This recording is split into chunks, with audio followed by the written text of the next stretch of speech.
Good evening, good evening, good evening. So I'm just trying to set this thing up to go on TikTok of all places. So bear with me. How's everybody doing? I'll just give me people in there. So say something in the chat, please, guys. It's been a while. It's been a long, long, long time. Long time. Been a really long time. Okay. Alright, might as well start. Alright, if there's anybody there, please could you just say something? Give me a one if you can hear me, please. Those people who are there. Just give me a one if you can hear me. Give me a one if you can hear, please. I'm not even sure if this thing. I'm using a brand new software, so I'm not sure if this is working perfectly. But anyway, okay, let's get the music off. Not bad music. So I'm using a brand new like streaming software. So hence the thing. Please, I really need to know if people can hear me. Give me a shout if you can hear me, please. Say something if you can hear. Those of you who are there, give me a one if you can hear me, please. Maybe you guys can't hear me. Thank you very much. Okay, perfect. So you can hear me. Okay, excellent. I won't waste too much of your time, my people. Let me just go live on TikTok. How's everybody doing? So again, I haven't been on here for a very, very, very long time. Reason being, I've said to some of you already that I lost my dad a few months ago, and we're finally in the process of burying him. So we'll be burying him next week. I'm also in the process of moving back home. So much going on. But look, I've missed you guys, believe it or not. I've missed doing this, but I've been working on something special that I wanted to share with you guys. It's actually a follow-up from series that we did, or sorry, a live that I did like a year ago. Actually, it's like 18 months ago. And I want to really just like use this opportunity to thank all those people who've been watching the previous documentaries, and also people who've been supporting the channel from the beginning. I mean, there's some people who, when I see your names, I know that you're a real supporter. So I want to just thank all of you. And then also let me just say that there's going to be more coming. I know keep saying that, but I assure you now things are a little bit more settled. And so I'm going to be doing a lot more content. So my people, so I'm also on TikTok. This is my first TikTok live as well. So if you're not on TikTok, if you're not following us on TikTok, what is it? TikTok? AEA Films. AEA Films on TikTok. All right. So let me get started. Let me just start prepping all the slides for you. There are about 20 slides we need to go through. And the topic, as you can see, is how Nigeria was formed. Okay, we're going to be going from 1860 till 1960. So many people, they talk about Nigerian history. They have their own time periods as to when Nigeria began, blah, blah, blah. But really, this is a little bit more in depth, conversation. So just bear with me, guys. Let me put some more music for you. I don't know if you're enjoying that put you to sleep music. Anyway, where are we? So guys, forgive me. This is brand new software that I'm using. I've never used it before. Okay. All right, let's cut the music. Okay, so how Nigeria was formed. Okay. How Nigeria was formed. Now, when we talk about Nigeria, and the truth is, let what I actually wanted to do initially, before I got to this point, was talk about the 1967 to 1970 Civil War. So in 1967, for those of you who don't know, in 1967, Nigeria was 7 years into its independence, when one of the three original regions, namely the Eastern region, broke away and declared itself independent under the name Biafra. The war was a culmination of events that had really begun since independence, which was in 1960, 1st of October, but which had been I'd probably say exacerbated by several conditions and really a poor foundation, which I'm going to talk about. The Biafra War would eventually claim the lives of many people, particularly particularly women, sorry, and children. And there's nobody really that's age 30 or above who doesn't have a parent directly affected by it. So um, in this series, I want to discuss some of the misunderstandings of the war, but also go a little bit deeper to understand those factors that caused it. So some of you might remember, and those people on TikTok would never allow me to forget, but about 18 months ago, I did a live where I discussed Nigeria's history and how it related to the 2023 presidential elections and why it was so important, right? Now, some of what I say on this live, uh, some of the things I'm going to say on this live were mentioned there. So I'll probably link it somewhere on YouTube, or for those of you on TikTok, go to the YouTube if you want to if you actually want to follow the slides. Um, and here's the truth, right? Everybody's an expert on Nigeria's problems. They blame the British, they blame the military, the politicians, Igbos, Yorubas, Hausas, America, the North, civil war, oil, everything. Everybody has a reason to. Everybody's an expert on Nigeria's problems. It's only recently under the Buhari government that they've even reintroduced history into the Nigerian curriculum. So way back in the 90s when I was at school, we had what we call social studies. That's 30 years ago, or over 30 years ago. And it didn't even begin then. It actually began before. We were just learning social studies. We weren't really learning history as a subject. Now you see, a people who don't know their history are a lost people. We are floating around in the ether, just existing. We are wearing wigs and all these things. We are obsessed with Gucci and Louis. We spend our earnings on things that are fake, that things that drive us far away from being African people. And why? Because we don't know who we are. The history of Nigeria is a very, very complex one. So, I call on the creator and the ancestors to guide me as I begin to speak to all of you. Okay.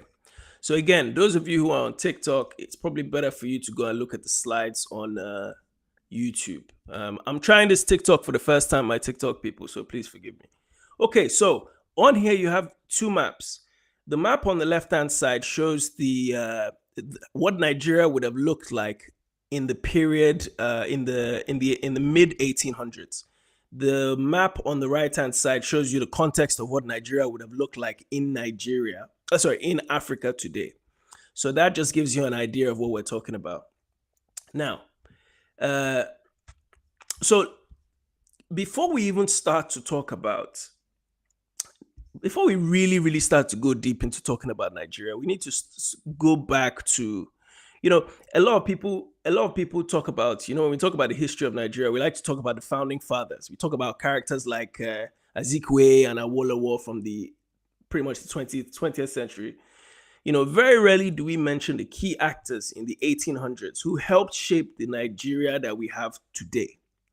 And in all sincerity, we are a rich culture, but from an infrastructural basis, we are nothing to write home about.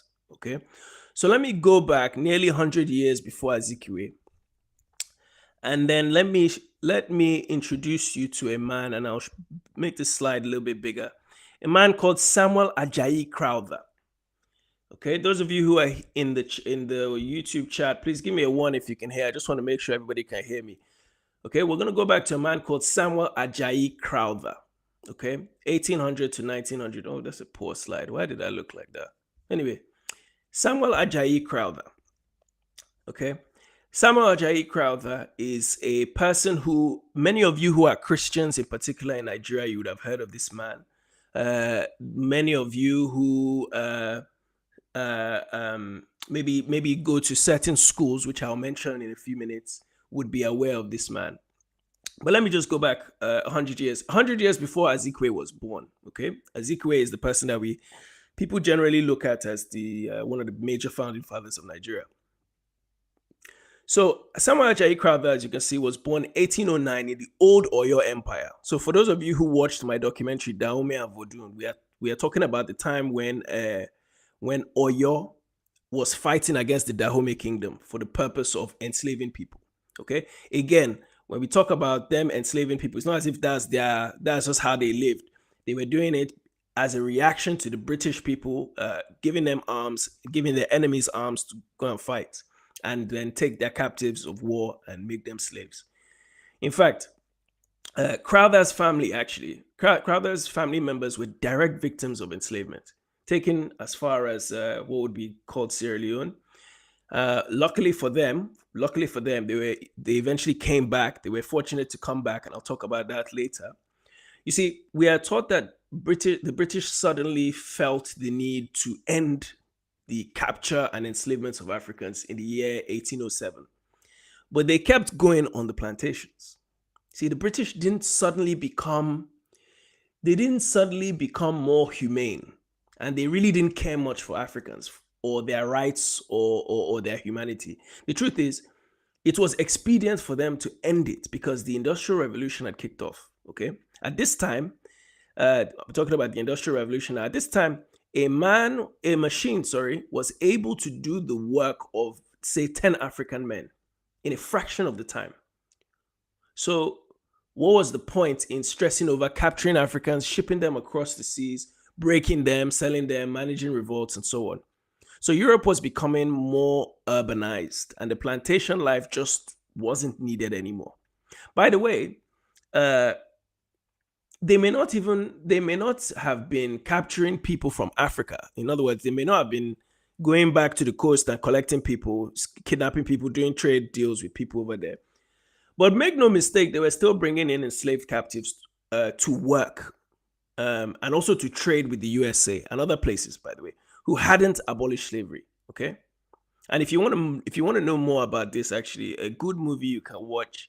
I'm not really a big fan of the movie, but the movie Amistad, which basically focuses on a group of enslaved Africans who revolted on the. I think they were pretty much in the high, on the high seas, killed their captives, and then drifted into the USA. And then there was some court case. The movie stars Anthony Hopkins, Morgan Freeman, Chiwetel Ejiofor.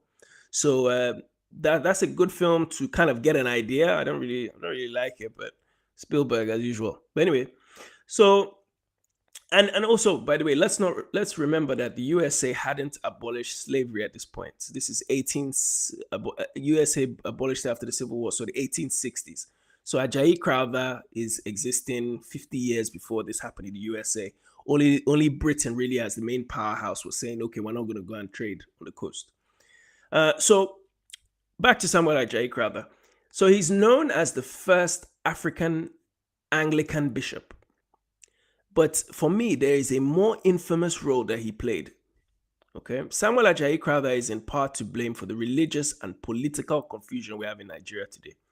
It was he that took the various cultures of the southern people of Nigeria and found a way to appropriate their religions in line with Christianity.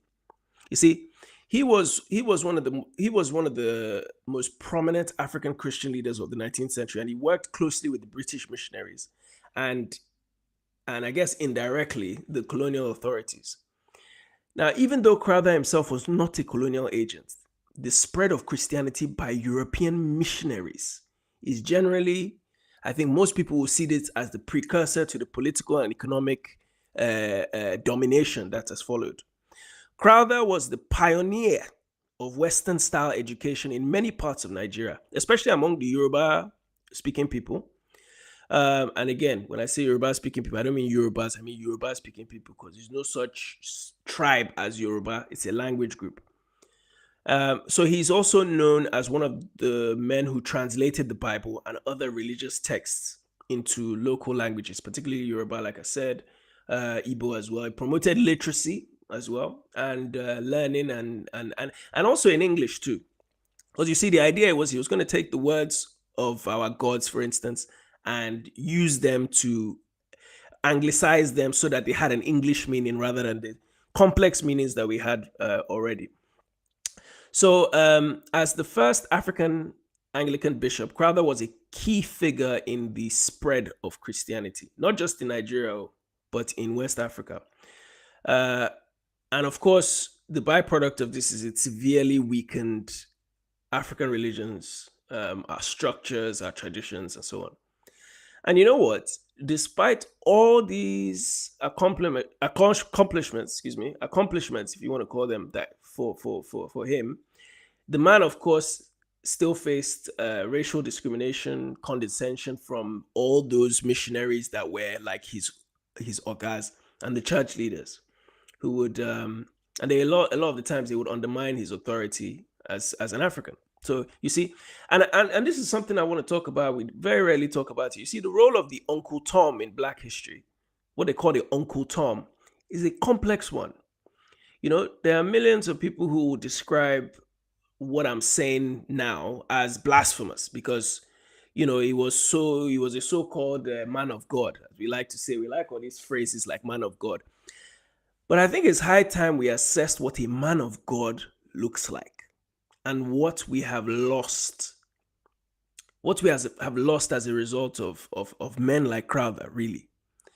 And on one hand, Christians will celebrate him for his like contributions to education, language development, Christianity in West Africa, and so on. But on the other hand, people like me, people like some of the people that are watching, uh, we will look at him differently. We have to criticize him for the role that he had in the spread of Christianity.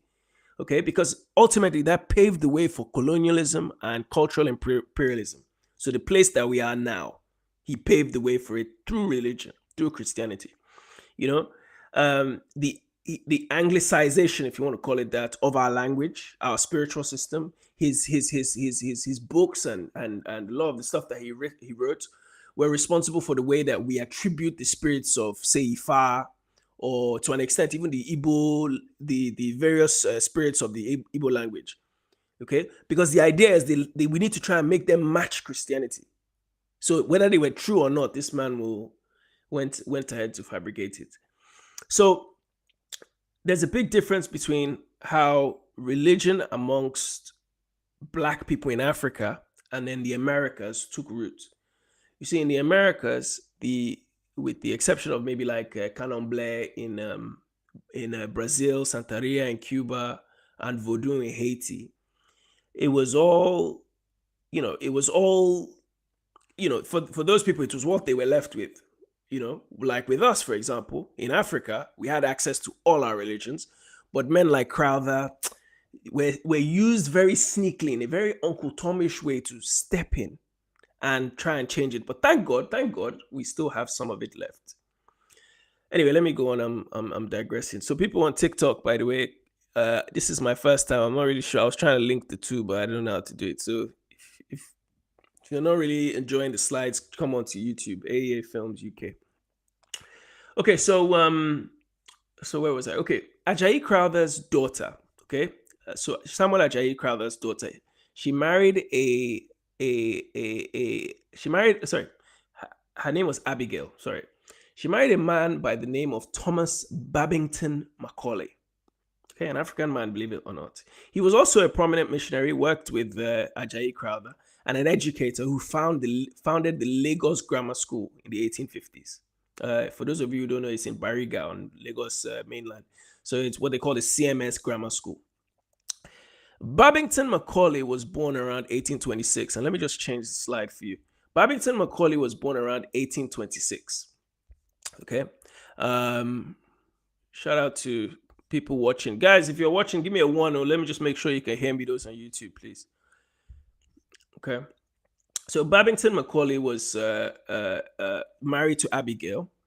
In fact, earlier I mentioned that he was that there was some slavery in the line of Ajayi Crowther. Well, actually, it happened with Babington Macaulay and his wife, what would be his wife.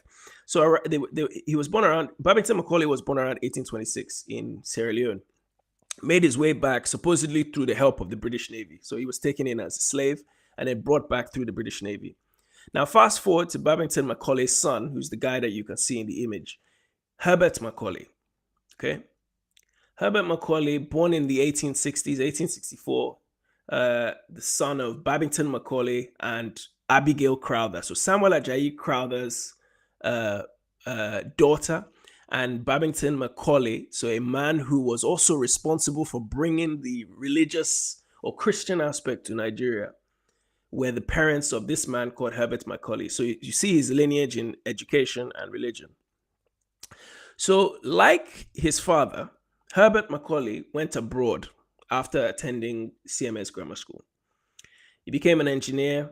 He was actually the first African and first African engineer, I believe, and began his campaign.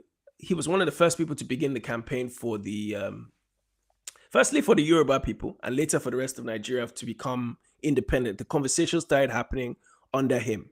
So he's a pioneer in Nigeria. And if you notice, there was a time where we had a 1 naira note. We don't have it anymore. You can see it in the image there. His face was on the 1 naira note. That became when I was a kid. Because I think the 1 naira note was discontinued in was it the 70s or the 80s? I can't remember. But anyway, when I was a kid, I was born in the mid-80s, we had the 1 naira coin with his face on it. So you can also see the image of that. Anyway, Herbert Macaulay was undoubtedly, in fact, there's no way we can deny it, he was the person who began campaigning against British colonialism. Now, keep in mind that he was born 25 years before the Berlin Conference, right? 25 years, is it 25 years? I guess you say 25 years before the Berlin Conference. So he didn't grow up seeing what is known as Nigeria as a British colony, if you know what I mean. It was a bunch of, as far as he was concerned, a bunch of small nations of complex people. Now, when it was annexed by the British, that is when the Berlin Conference happened and all the British people decided, okay, we're going to go and take this part. Things started to change, and then he pushed back. So initially he was going with everything, and then all of a sudden the British have come in. Now he's starting to push back. And it's why he's regarded as the father of Nigerian nationalism. So Herbert's work in this regard began around the 1890s, and his story will overlap with some other key figures. Okay, I hope we're following. Okay, really good. All right, let me just make this a little bit bigger so you can see, okay? So this is the Niger River area. And I don't know what's going on with my slides today. They looked very different when I uploaded them, but I guess something's happened. But this is the Niger River area. Okay, and I call it Niger River area because you should know this. Obviously, the map of Nigeria, this is how we get the name in the first place, Niger River area. Let me just minimize that 1 second. Okay, so you've seen it.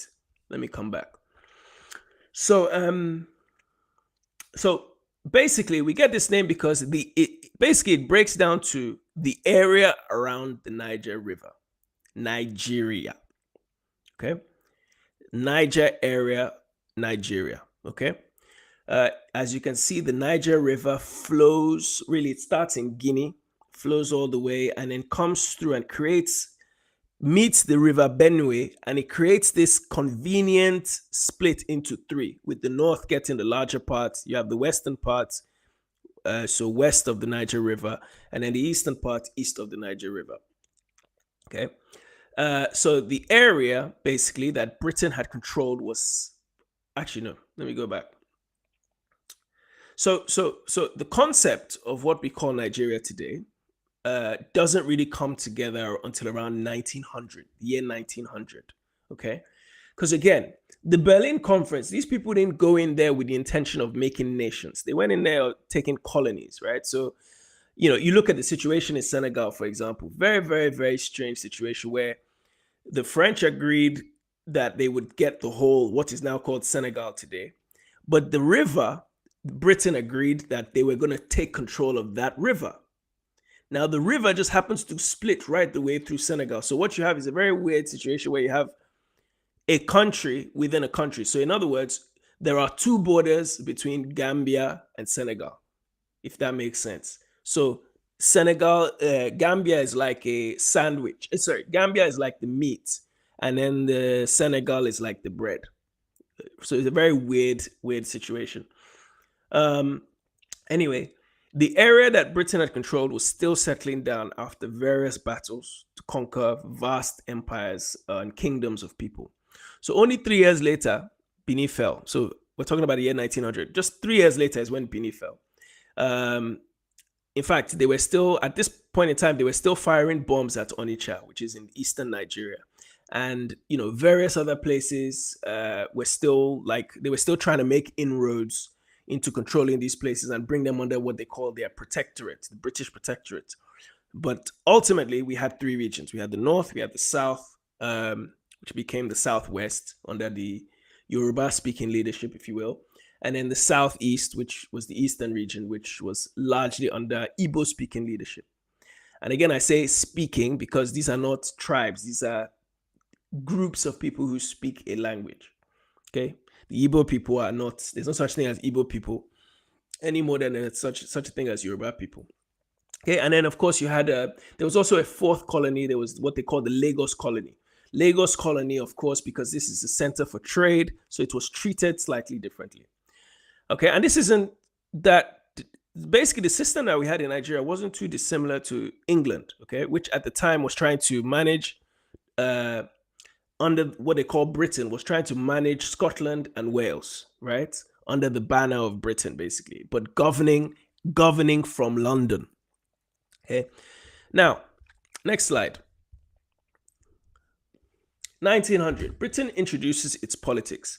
These three figures, and then you can see the map. So this is basically illustrating what I was trying to explain to you. So you have a situation where if you look at Britain, you have England, which essentially runs Scotland and Wales. Let's not make any mistake. So Scotland, Wales, and England are separate countries, both forming Britain. There's Northern Ireland, which obviously forms the United Kingdom, but specifically those three form Britain. But everything is centralized in Lagos, which is part of England. And this is very important because the reality of the situation is the British actually introduced their own form of politics. So the politics that they were practicing with this whole dynamic of Wales, Scotland, England, they introduced that into Nigeria, right? So you have a man called William McGregor, who's of Scottish ancestry, that was sent to Lagos. You have Sir Richard Palmer, as you can see, who is of Welsh descent. He's not a Welshman, but of Welsh descent, who was at first he was sent to the north, and then later sent to govern this, what they call the Southern Protectorates, or I think they called it provinces of Nigeria, from around 1904. Okay, and then you guys know that the British had a man called Lord Lugard.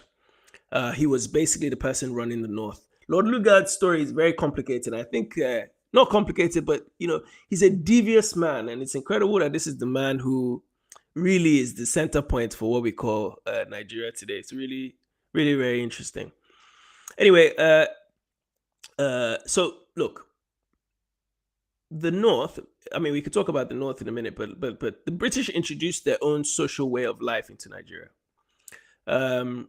You see, Britain and England in particular has always operated a class system. Okay, it's always been a class system in England. And they brought the same thing into Nigeria. For instance, like generally speaking, a working class person in England dies as a working class person. Okay, that's the same in Nigeria. You're working class, you die. I mean, actually, no, I take that back. In Nigeria, you can be born working class and then die a billionaire. But ultimately, the concept they brought in at that point was the same. Working class, aristocracy is aristocracy, bourgeoisie, whatever, So that same system they brought in. And for them, the North was the perfect place to practice it. Because in the North, if you look at the dynamics of the North, so look at the map again. You see the North is quite vast, obviously. The South is right on the Atlantic. So the West and the Eastern regions are part of the Atlantic Ocean. So they're on the Atlantic coast. So by nature, people there they'd operate differently. They are more trading. They're more used to dealing with people from foreign lands, particularly white people. Whereas the North was a little bit more feudal. Okay, a little bit more feudal. And that word I use very loosely. The North, obviously, as you can see, was far bigger than the South. In fact, bigger than the South put together in terms of landmass, right? The British, when they came, they met a system in place in the North, that was pretty much in line with the British feudal system. So you had a tax system that was already in place, through like cattle, and everything was centered around a religion, just like in Britain at the time, more or less. And in this case, the religion was Islam. So for them, it was easy to implement what they called indirect rule. Okay, it worked very well for them. Indirect rule. In other words, we don't need to heavily control you like we do in the South, because in the North, we know that your leaders, your emirs, will run things in a way. So, and obviously a similar like principle was adopted in the UK, because they knew, in the UK that education would not support that it would not support the like aristocratic system. If you give people education, you have a problem, and it's why there's now what they call devolved power in Scotland and Wales, for example. There's also the ceremonial monarch, okay, with no real power. So the King of England doesn't have any real power, but now the regions of Scotland, or the countries of Scotland and Wales, have a little semi independence, but ultimately everything is centered from London. Okay. Now, for them, obviously, for the British, the North was a perfect place to maintain that. In the South, they had to. This is why they had to bring this whole devolved thing in the South. But we'll come to that. Now we're going to move on to the year 1914, which I think is also an important year when we talk about what was going on. So again, always keep it in context. The map, keep it just for eye line. So we have the colony of Lagos, and then we have what they call Southern Protectorate. So remember, I mentioned before that those three men, McGregor, Palmer, and Lugard, were given control. Now you can see how what they call the North, even in this picture here, has crept below the Niger River and the Benue River. So really, we're talking of a very small, in terms of landmass, what they call the Southern Protectorate, and then you have the colony of Lagos, which extends to places like Ogun State, Oyo, and various other places. Okay, so we're already starting to see how the North has gone from somewhere which was separate to now being pretty much dominant. And that will be there's a very important element to that we'll talk about as we move forward. So I've said, so this is really about the amalgamation. The year 1914 is the year that Nigeria was officially, if you want to call it that, in the sense that, okay, we're going to govern all three of these regions as one. Okay. And really, it comes down to two things. So in January 1914, Lugard, who had left, went to like Hong Kong, Southern Africa, went to various places, and then came back. He decided, we're going to bring the South and the North together. Okay. And we are taught, I think most people who know anything about this, were taught that the three, if you will, separate countries or colonies were brought together by Lugard to be better managed by the British. That's pretty much how we're taught. But it's not the full story. You see, in fact, the real reason for it is actually evident in the geopolitics of Nigeria today. You can see the real reason why by looking at how Nigeria is badly run. You see, Lugard didn't find the North a viable place. It wasn't viable. Sure, they had landmass, they had some resources, cattle certainly, but administratively, in terms of running things and structuring things and making sure things move, they were miles behind the South. You could even say maybe they were a century behind in terms of education and the civil service. Keep in mind, we talked about Samuel Ajayi Crowther. Samuel Ajayi Crowther was born, this is 1914, 100 years before, nearly, over 100 years before. So imagine the impact of what he did in the South. I've already talked about what he did. Think about the impact of what he had in the South. Okay, so because of the system in place of indirect rule, there was no real reason for Lugard to develop the region. Okay, because you have this indirect rule thing going on, there's no need to implement anything. The emirs have managed it to keep things the way they want to do. Why are we bothering ourselves? So he wanted to keep people in the North happy and just quietly collect his tax. Okay, quietly collect his tax for the British government. But But really, ultimately, Lugard is responsible for wrecking any real chances they had at developing or catching up to the South. You see, the Home Office in Britain, which is basically their department of what is it? It's the equivalent of like Secretary of State, I think, in the US, right? The Home Office. They wanted to send an administrator to the north, right, to help Lugard. Lugard said no. He's like, no, no, no, no. And he actually introduced the biggest show of nepotism into Nigeria, the first big show of nepotism into Nigeria. You know what he did?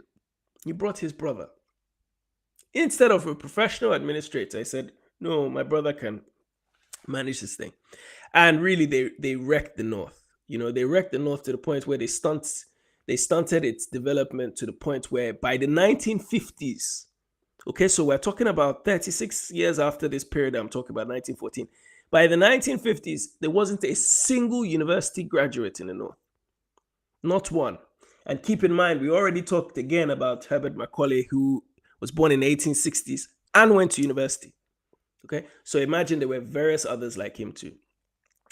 So even when Lugard's success, in fact, this is how bad it was. When Lugard's successor, a man called Sir Clifford, took over after Lugard, he said that after 20 years of Lugard in the North, that there was not one person qualified for even the least job.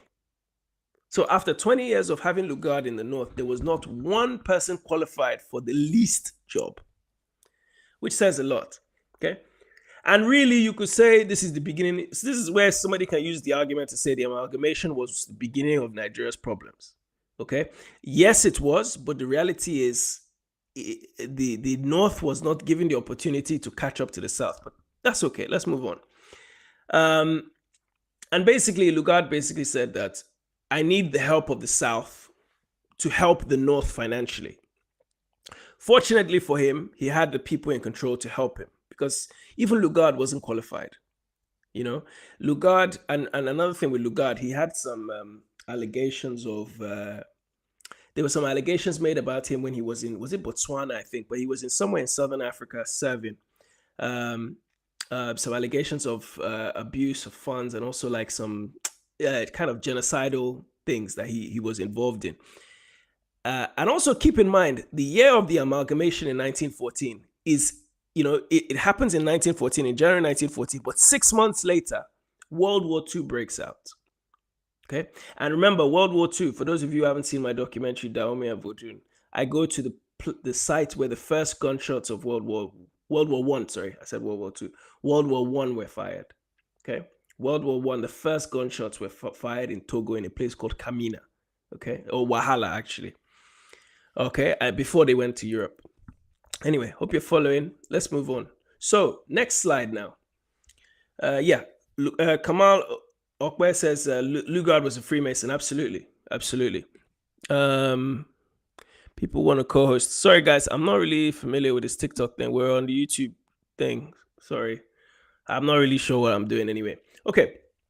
So let's move on now. Have I missed this? Have I skipped a slide? You don't, I haven't. Okay. So that's Lugard there. And now we're coming to the founding fathers. Okay. I'm going to try my best to go through this as quickly as possible so we could do an interactive thing at the end.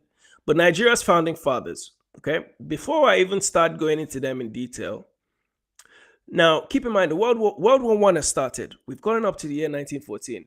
Okay, so new actors are being born. New key people that will be involved in Nigeria's politics, really we'll be talking about for the next like 100 years-ish, 60 years, let's say that, conservatively.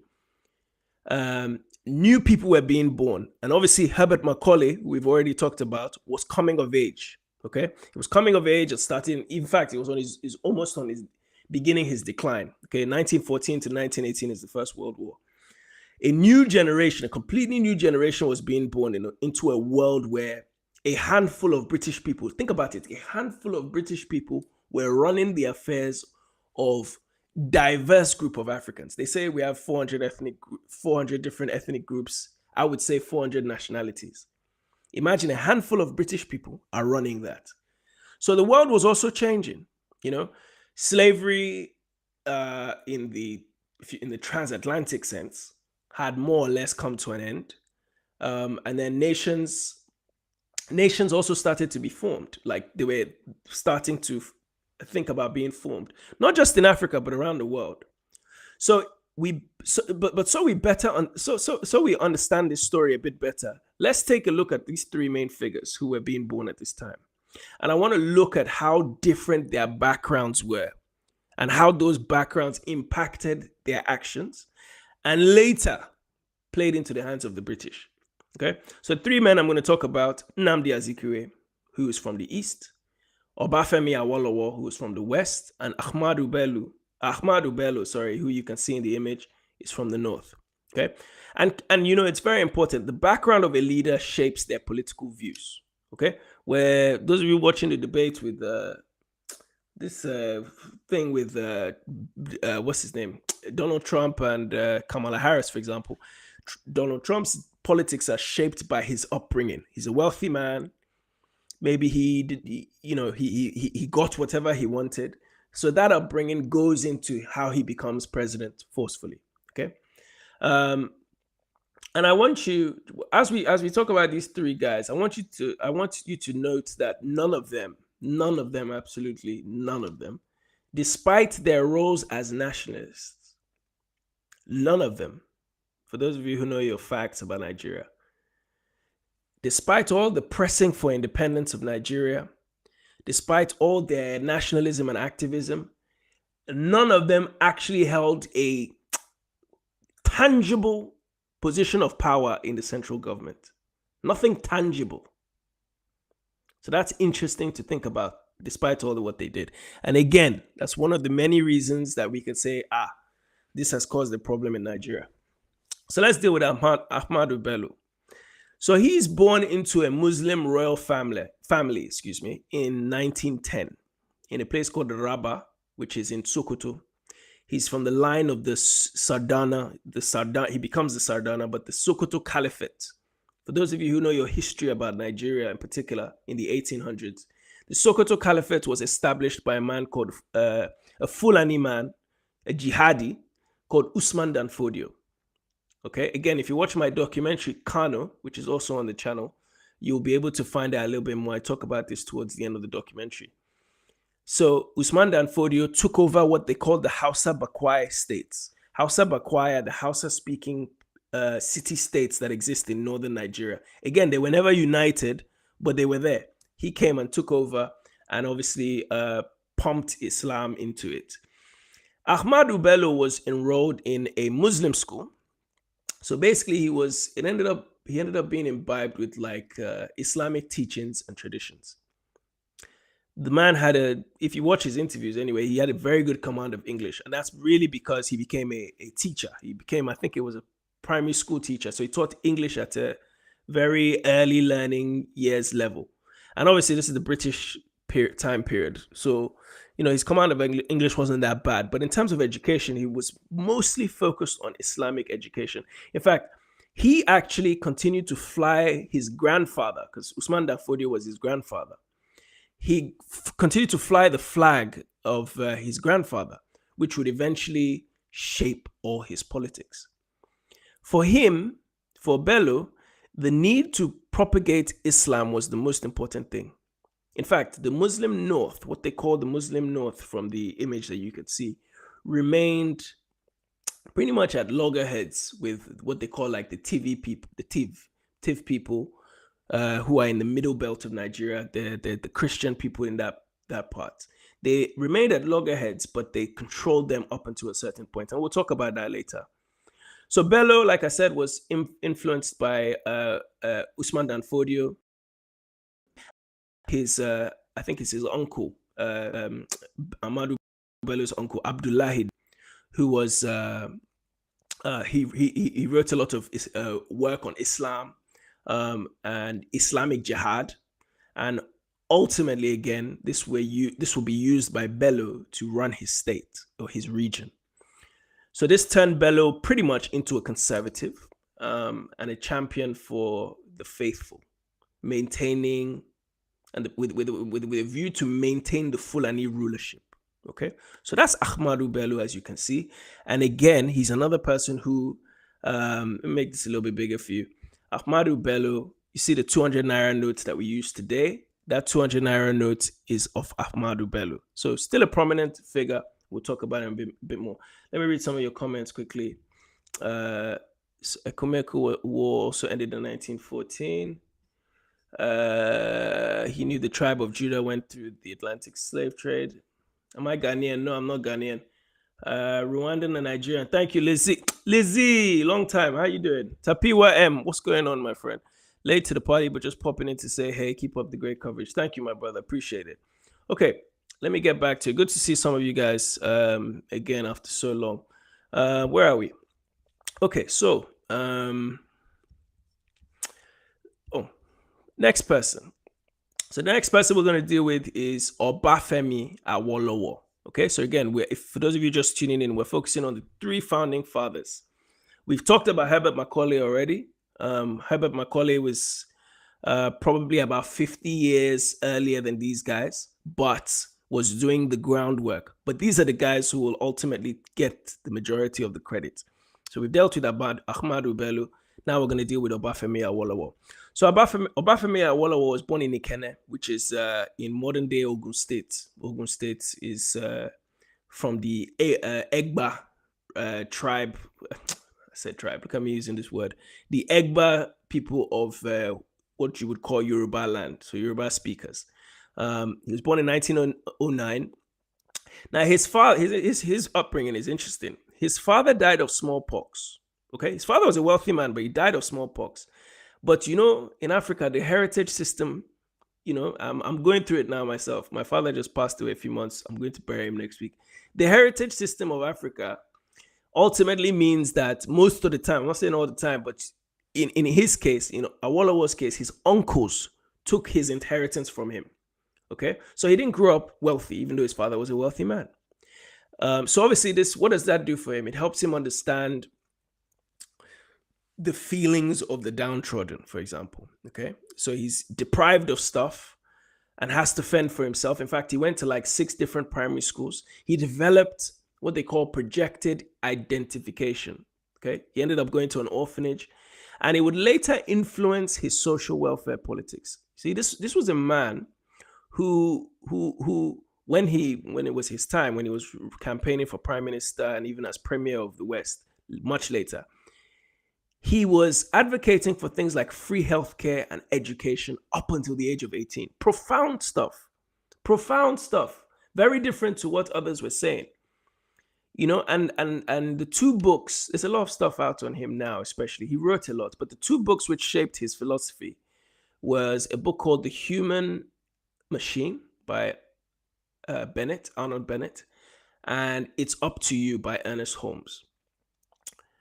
Both books, for any of you who've read them or even just Wikipedia them, they're all about self-reliance, relying on yourself, being disciplined, and having mental magnitude.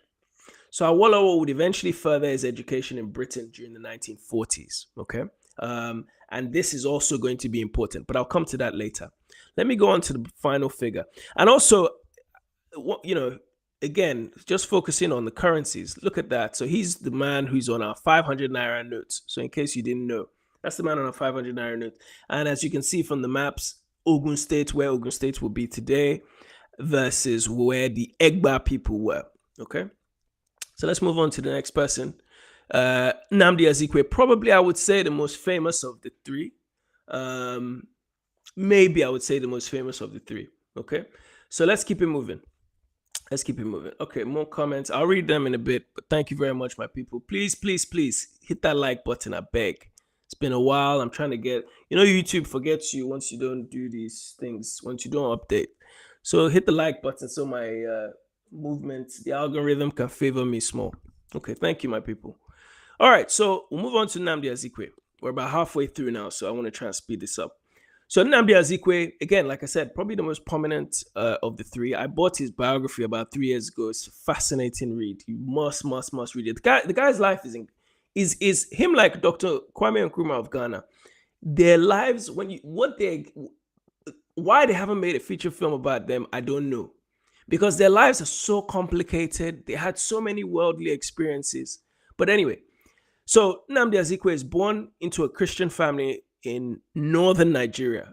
For those of you who've watched my lives, I talk about how, and those of you from Nigeria as well, a lot of people from the southeast, Igbo people and others, would migrate to the north, work there, and so on, start businesses there, and so on. Again, you could see the control that the emirs had meant that people weren't as entrepreneurial as they were in the south. So Nnamdi Azikiwe traveled across various barracks as a kid. His father was some type of administrator slash, like, I suppose you call it army personnel. By the age of 17, in fact, before the age of 17, he had attended, so this is the years 1911 to 1921, he had crisscrossed between Onitsha, because his father sent him back to Onitsha so that he doesn't learn just Hausa. He wanted him to learn his culture, Igbo language, and so on. He'd gone to Onitsha, back to Lagos, back to the east again, even went to Calabar in the southeast. Calabar is, and again, when I say these regions, the east, Igbo people tend to dominate, but there are various other groups there. Calabar, one of them. Kwa Ibom is another, which is similar to Calabar. And then, of course, he went to a school called Methodist Boys High School in Lagos. Before heading to university at the age of 21, and he went to university in the US, he even worked as a backup clerk with the Treasury Department in Lagos. He enlisted even in the police force of the former Gold Coast.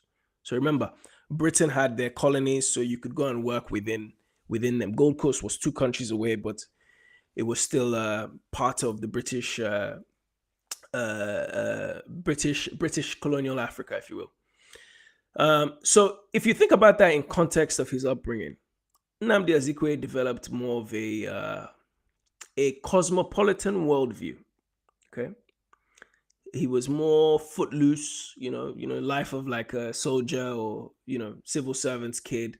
A little bit more rugged, a little bit more restless. Even as an adult, by the way, So his moving around basically developed a social worldview, which developed in his politics later. So he was more unitary. He didn't really, he was more unitary than what Awolowo would have been, for example. He felt at home anywhere in the country. He could go to the north, go to the east. And even when we get to the Biafran War, which will be in another night, you see how Nnamdi Azikiwe's role in the Biafran War was kind of ambiguous in a way. So he's more of an idealist, okay? And of course, being in America in the 1940s, I believe, 1930s and 40s, he saw the Black human rights movement in the USA. What was going on with Jim Crow. He went to an HBCU. He was a good athlete as well. The man's story is incredible. Even whilst he was in the US, he moved around. He went to Lincoln University, then went to, I think, Howard, and then finally returns home to Nigeria at the age of 30. So he's born in 1909, whatever it is. So 30 years later, he returns to Nigeria. And from his date of birth, by the way, you could see that he was much older than the other two. Okay, so I suppose you could say he got a head start in politics. That's part of the reason why he got a head start. But also due to his worldliness, So like Herbert Macaulay, let's go back to Herbert Macaulay quickly. Herbert Macaulay is not talked about often because of our lack of unrealistic succession planning. You see, Macaulay and Nnamdi Azikiwe eventually, Macaulay had a political party or founded a political party with Azikiwe in a way called the NCNC. We'll talk about it later. And when he died in 1946, Azikiwe took over. But he took over in name. Okay, he didn't really take over. He wasn't, again, his lifestyle didn't mean that he was the sort of person that would just plant himself somewhere and just focus on it. He was more thinking about the bigger picture. So the day-to-day thing he wasn't good at. Okay, and this will have a detrimental effect on him later, and really on Nigeria as well. And really, I say this because as much as he's from my hometown, he's from Onitsha, same place as me. This man had an opportunity to become like our Nkrumah.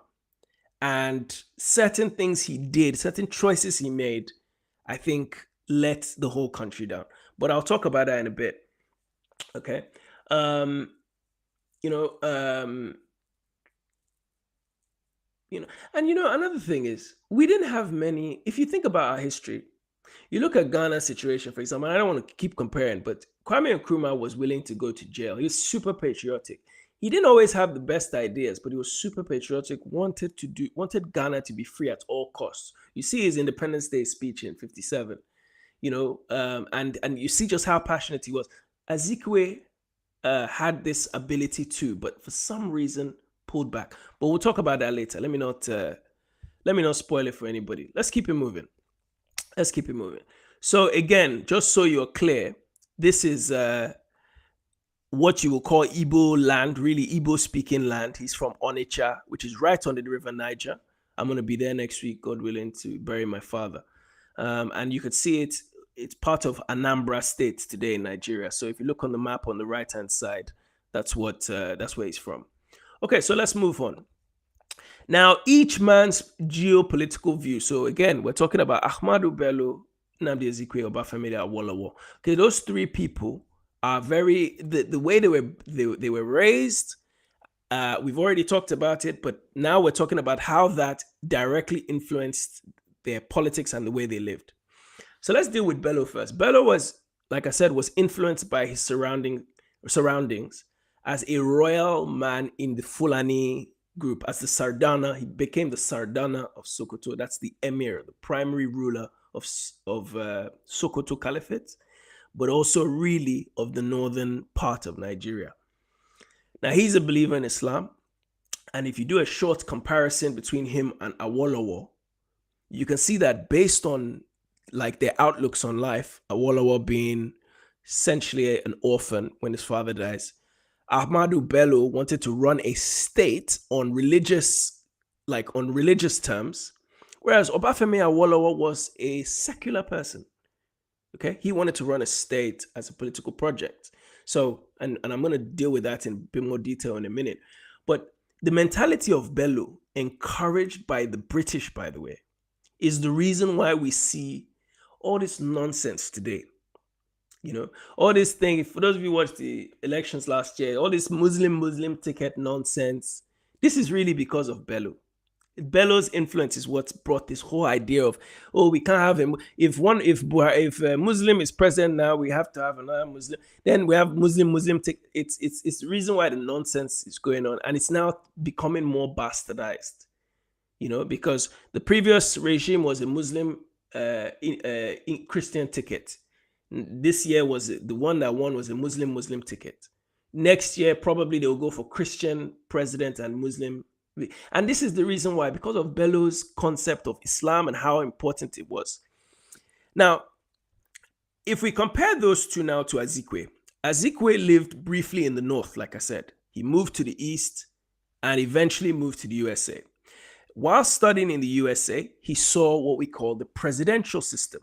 Okay, Azikiwe brought in he was more familiar from his time in America with an American system of ruling Nigeria.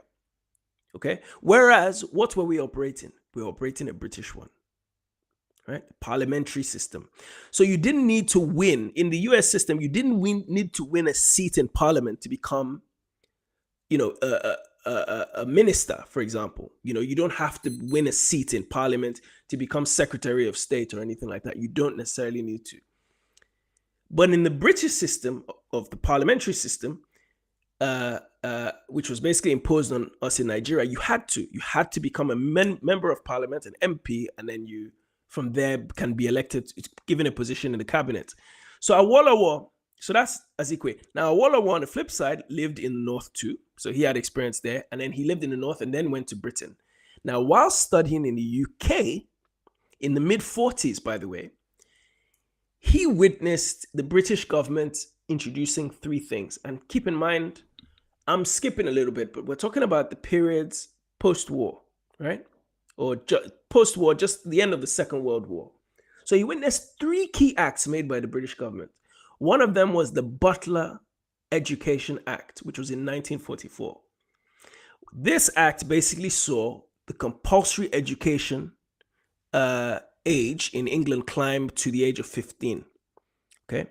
He saw the British government bring in a Minister of Education, right? The second act he saw was the National Health Service Act, which is 1946. So for those of you who don't know, the NHS is what is the healthcare system in the UK.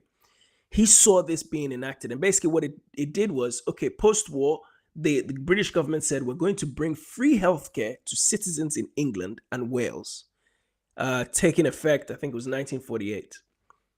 The third act he saw, which affected him directly in Nigeria, was the Richards Constitution. 1946, the Richards Constitution. This was when the British introduced regionalism officially in Nigeria. So remember, the concept of they're talking about Nigeria or the regions of Nigeria under the British starts in 1900. 1940, it's officially brought together so that the bankrupt North can survive with the wealthy South. Even though there's regionalism being practiced, it becomes official in the 1946 Richards Constitution. So basically, each region, North, East, and West, had a regional House of Assembly merely for discussion, like to debate stuff. But they weren't really empowered to manage their own affairs. Awolowo witnessed all of this happening whilst he was in the UK. So he was seeing in real time how to run a nation in the British system. So for anyone paying attention, you can see that, and again, I have no bias to any of them. Awolowo is from the West, I'm from the East, so I'm not even trying to make it about that. But Awolowo was clearly the person who was more proficient administratively to run Nigeria when the British left. You could see that already from how things were. So let's move on. These are pity Fulani people. Okay, let's move on.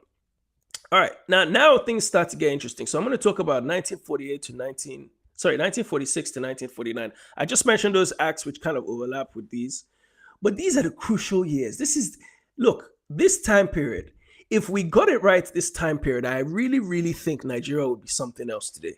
If we got this time period, 1946 to 1949. And guys, please forgive me, I'm having to put this thing on split screen just so it's easier for me to do the shorts. So 1946 to 1949. So forgive me if you can't read, I'll read it out to you. The crucial years of Nigerian politics. So again, after World War II, remember, Britain was bankrupt. Not just them, France was bankrupt. Everybody was bankrupt. So they couldn't afford to keep all their colonies, right? They couldn't afford to keep them going, let alone Nigeria, right? With all the complications. And of course, what was also happening, not just in Nigeria, but in Ghana and various places around the world, everywhere there was a colonized place that had fought as part of the Second World War, everywhere had people fighting for their independence. In fact, in this same time period, some places were already becoming independent. In Asia, for instance, India, Pakistan, and so on, Palestine, and so on. So France started thinking about French nationality. In their case, they said French nationality for Africans. Let's keep them happy by giving them some sort of French nationality. With that, we'll give them a representative in the French Parliament. They thought about a currency. How do we keep we're going to lose these places, but how do we keep them under control? They said, okay, we can bring in the currency, the French franc, the West African franc, for example, and other things. They found ways to try and keep their colonies together. So eventually they handed over, but they were still able to manage the finances. And, even till today, the French are still able, to an extent, manage the finances of many of their former colonies in Africa. But in Britain's case, Britain's really, really they're really smart. They like to behave as though they're the most humanitarian people. They do things humanitarian way. And it's worked for them. People fall for it. Even today, people fall for it, right?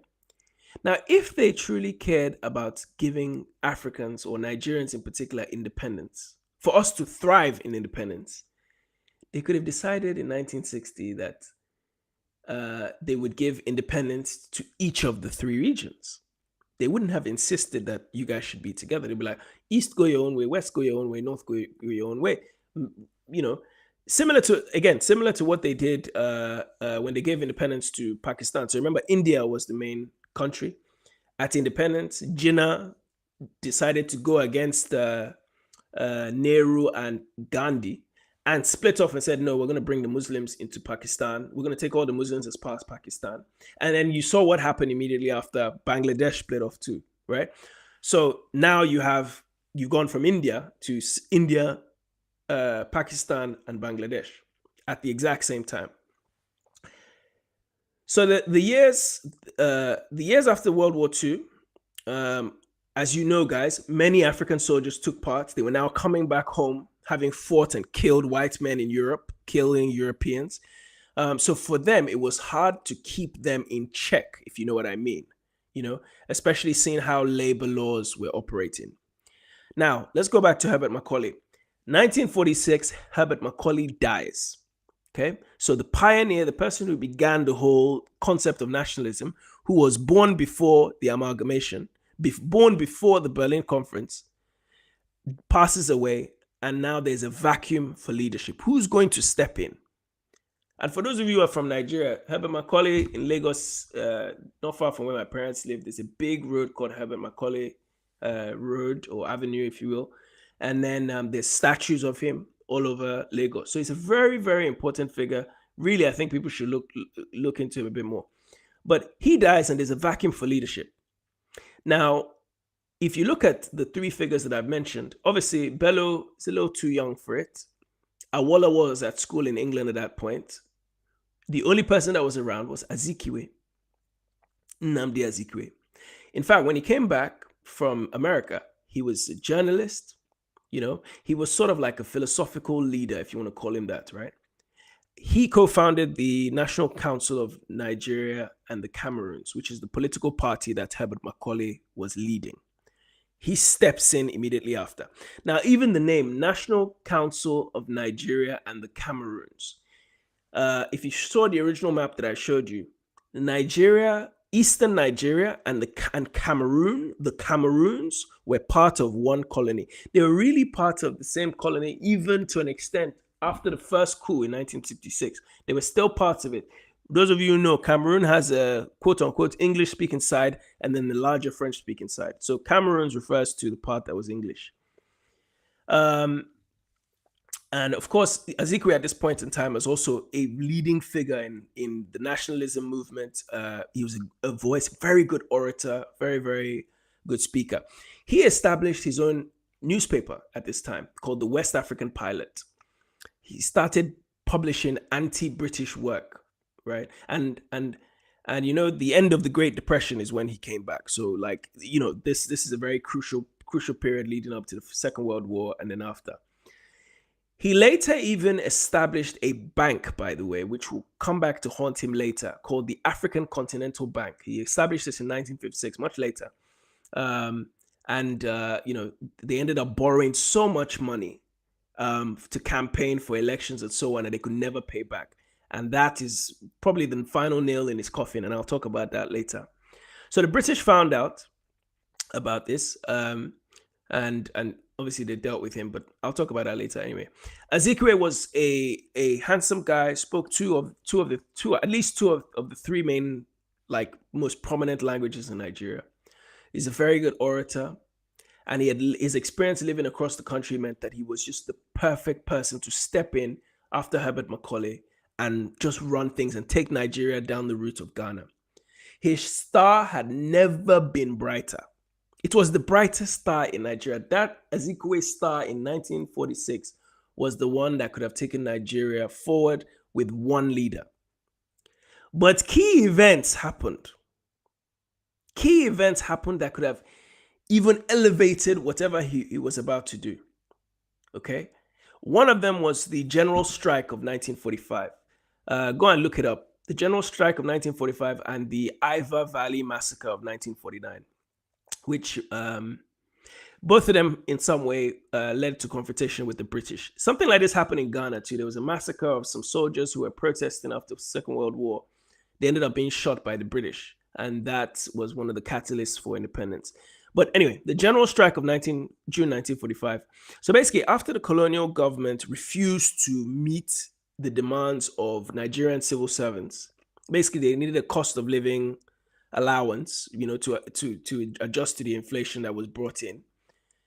They wanted a wage increase, to reflect, goods were starting to cost a lot more money. So rail workers, postal workers, they all said, we're going to go on strike. And obviously, when people like that at that time period go on strike, it paralyzes the whole country. Right now, it was led by a guy called Michael Imudu, but Zik had Nnamdi Azikiwe had the profile. He had the profile and was already involved in Lagos politics at this point, right? So this was an opportunity for him to really step in and just blow the whole thing up, be the face of it. He didn't quite do that. Now, the Ivor Valley Massacre of 1949. Okay, this was it was tragic. It was a really sad event that took place in November 18th of 1949. Okay, at a coal mine in Enugu State, so eastern Nigeria, not far from Onitsha, where Nnamdi Azikiwe is from. Now, the incident occurred during a labor strike. Okay, so coal miners were on strike, and it resulted in the killing of 21 miners by the British colonial police force. 21 people were killed. So these were the two major turning points in Nigeria's anti-colonial struggle. Everybody has their own. You look in India, again, I keep bringing back India, I don't know why, but it's been on my mind lately. India, you had the, what was the protest where the British commander opened fire on women and children, just massacred. These are the key events that happen in the life of any emerging nation that forces their colonial powers, the imperialists, to get out. Like I said, it happened in Ghana too. But of course, our dear friend Nnamdi Azikiwe just couldn't quite step in with fervor. He was always kind of lukewarm, He kind of blew these opportunities. So Herbert Macaulay is gone. You're the guy that could step in and really just go and be a spokesperson. It's also the reason why I think he's not that much celebrated in the Eastern Nigeria either. He's not that much celebrated. They don't really value him like that. There's even a period where there was an organization called the Zikist movement. So there's an organization founded pretty much in his name. There was a period where they were rounded up and arrested. And this man, instead of, they asked him to come down and speak. And instead of coming to give a speech, a powerful speech saying, oh, release these guys, he came and said, oh, it's youthful exuberance. These kids are just, they're being too anxious, And I remember there's even an article I read recently. The British said something in some article in the 1940s. He said that Nnamdi Azikiwe he barks, but he doesn't bite. So by the 1940s, this man who could have really just gone on and been something else, even the British, the people he's fighting against to get rid of, started to see that he wasn't really about it. Because again, they were seeing examples of people all across Africa and across Europe just fighting. Keep in mind, this is the period of the Mau Mau. Kenyatta, who was born again before the British arrived and became president after they left. So these were men that were willing to go to jail, willing to fight, and so on, right? So this is a keen difference between Zeke and other leaders across Africa. Where was I? Okay, so Awolowo eventually comes back, and both of them, get involved heavily in the media, and they both realize that propaganda is very powerful, very, very powerful. Maybe they don't, Zeke less so, but they start to realize that, Awolowo, for example, remember I told you Azikiwe started his own newspaper, the West African Pilot.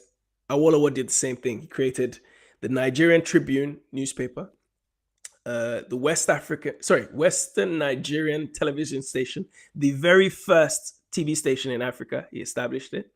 And even his education. And Zeke did a lot of great things too. I told you about the bank, the newspaper, and so on. He did a lot of great things, but Awolowo did things very objectively. And Awolowo's education in England, like I said, made him the perfect candidate to rule Nigeria eventually. And we don't talk about things like the so-called transatlantic slave trade, why it ended and so on. We don't really talk too much about colonialism, why it really ended either, But the 1950s, Nigeria began to move towards independence because of issues like this. Okay. Now, next slide. Let me move on. Thank you very much. Okay, let me read a couple of your chats. Which ones have I missed out now? Okay, so just checking in. My family is from the Middle Belt, Kogi State. My family is split 50-50 between Islam and Christianity. My dad went to Ahmadu Bello University. Interesting. Somebody said, I pity Fulani people. Tom, delighted to listen to this fascinating history. Thank you, Tom. Appreciate it. Okay, let me move on. Now, let me just quickly show you this slide quite as big as I possibly can. Forgive the cumbersome text at the top. It's just, I was trying to make too many points. But Ahmadu Bello, he's the North, according to Ahmadu Bello, British propaganda, and the 1950s rise of nationalism. This is the interesting part. The 1950s, I told you, the 1946 to 49 were the crucial years where Azikiwe could have stepped up. Now, in his absence, other people start to step up and fill in that gap. And I'm going to talk about them now. So the key thing here is, again, we're talking about post-World War II. Now, Ahmadu Bello's vision, and that's not Ahmadu Bello, by the way, in the image, that's Tafawa Balewa. Ahmadu Bello's vision of the North is very important. Again, I'm going to re-emphasize it. I talked about it before, but let me re-emphasize. Okay, and we'll focus on the North because since coming together, up until now, you could say, the North has in some way always held the key to the nation, either coming together or splitting apart. And by that, it began with the Sardana of Sokoto, Ahmadu Bello. Okay, it began with the Islamic Fulani Caliphate, which dominated the North and ultimately will dominate the army later and then dominates politics now. So this man that you see in the picture, Abubakar Tafawa Balewa, begins to emerge around the 1950s, really in the 1940s. He began to emerge, but in the corner of Ahmadu Bello. He was never a front runner, by the way. He was always in the corner of Ahmadu Bello. In other words, he was his protege. In fact, now he was educated in Islamic schools and some Western schools too, right? Again, very good orator. If you watch some of his interviews online, you'll see just how well the man speaks. Speaks very, very, very well, very articulate. And this time period, regional political parties start to be formed indirectly let me say it this way. Regional political parties in the North start to be formed, and in the South, nationalism really starts to move away from like the uniform kind of way of doing it to a little bit more regional. Okay. Keep in mind, again, we're talking about Herbert Macaulay. Herbert Macaulay is he's from the West, if you will, from the West. He had a political party with somebody from the East, Nnamdi Azikiwe. He was campaigning for the independence of all of Nigeria, or really mostly the South, but all of Nigeria too. Okay, so there was this whole tribal, if you will, this whole regional thing wasn't there. But in the 1950s, it starts to become a little bit more. Okay, and these regional political parties were formed by the three major characters in the 1940s, as I said. And they will later go on to dictate the politics of each of the particular regions in 1954. Okay. Now, reason why I say that is because there was a new constitution that was crafted by the British in the year 1951. It was called the Macpherson Constitution of 1951. This basically said, we're going to introduce an electoral college system, right? Which basically means that regional legislators will be elected to Federal House of Representatives in Lagos. So Lagos is the capital. You will be elected to go and serve in Lagos. A bit like how you have the US Senate and the US House of Rep, or like in Nigeria, we have the Senate and the House of Rep. They all go to Abuja, despite where they're from, to go and debate issues and create policy. And among the federal legislators, 3 members from each region would be appointed as federal ministers, right? Balewa was among those that were nominated and went to Lagos. So Balewa, Ahmadu Bello's guy, was nominated to go to Lagos. Nevertheless, or rather, so Balewa enters government really 1952. He's Minister of Works, becomes Minister of Transport at some point. And in fact, in 1953, there was a motion put forward by a very intelligent man called Anthony Enahoro, an ally of Anthony Enahoro was an ally of Obafemi Awolowo. Very intelligent man, very, very staunch, feared the British, really. The British feared him, really. They put a motion forward for independence by 1956.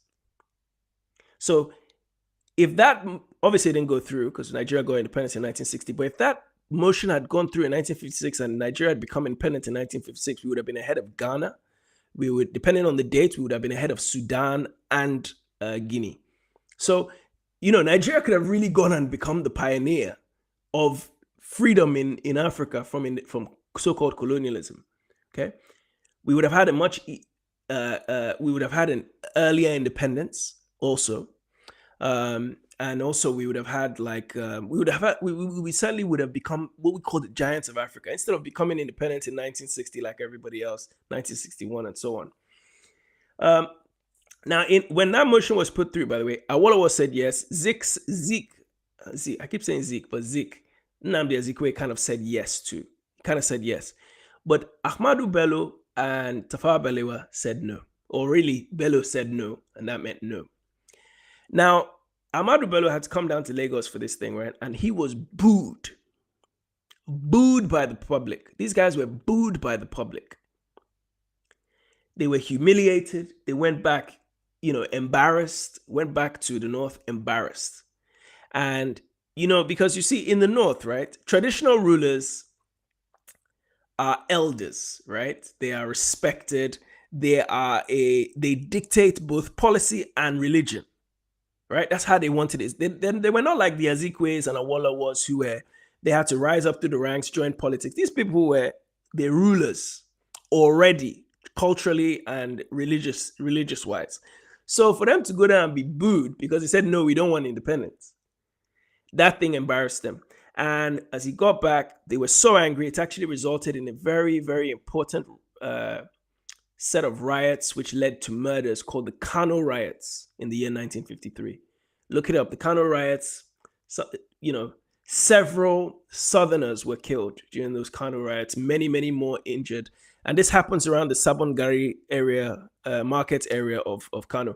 If you watch my documentary, Kano, I think I kind of go past it as well. You could see it in the documentary. But anyway, the Kano riots happen as a result. But these guys decide we don't want to be independent in 1956.